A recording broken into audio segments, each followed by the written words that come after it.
இவங்க பேசும்போதே no no no no next. அது என்னது இது? அவங்க பேசுறது கேளுங்க, கேட்டதுக்கு அப்புறம் நீங்க பதில் சொல்லுங்க.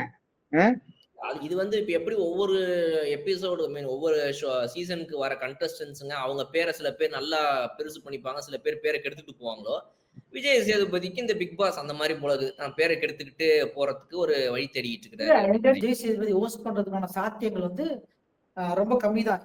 இன்னும் வந்து இவ்வளவு நாட்கள் இருக்கு, இப்பவே இப்படி பண்றாப்புல. இதுல வேற என்ன சொல்றேன், இன்னும் எவ்வளவு இருக்குது, நீங்க பாக்கதானே போறீங்க இந்த காலையோட ஆட்டத்தை அப்படின்ற மாதிரிலாம் டைலாக் பேசுறாப்புல. நாங்களும் அதான் சொல்றோம், இன்னும் எவ்வளவு நாள் இருக்குது, நீ பண்றத நாங்க பாக்கதானே போறோம். இன்னைக்கு மறுபடியும் கமருதீனை வந்து இன்சல்ட் பண்ணாரு, அதெல்லாம் ரைட். அதுவும் இப்ப வந்து கிட்டத்தட்ட விஜய் சேதுபதியை வந்து இன்னைக்கு எபிசோட்ல ஜாஸ்தி பேசுறோடப்பா, கண்டஸ்டன்ஸை பத்தி பேசணும் அப்படின்னு நான் இன்னைக்கு மைண்ட்லயே வச்சுக்கிட்டு வந்தேன். அந்த அளவுக்கு வந்து அவர் பேசுறதெல்லாம் இக்னோர் பண்ணிருப்பாளா, அதை பத்தியே பேசாதன்ற ரேஞ்சுக்கு மைண்ட்ல வச்சிருக்கேன். சோ கமருதீனை வந்து விட்டுடலாம், அவர் வந்து விட்டுடலாம், அவர் அப்புறமா வச்சு. ஆமா, ஏன்னா கமருதீனை இன்னைக்கு இன்சல்ட் பண்ணாரு. அப்புறம் திவாகர் சும்மா என்னமோ பேசுறாங்களே சிரிச்சுட்டு, திவாகர் அப்படிலாம் சிரிக்கக்கூடாது, அது ரொம்ப தப்பு. சும்மா சும்மா சிரிக்காதீங்க.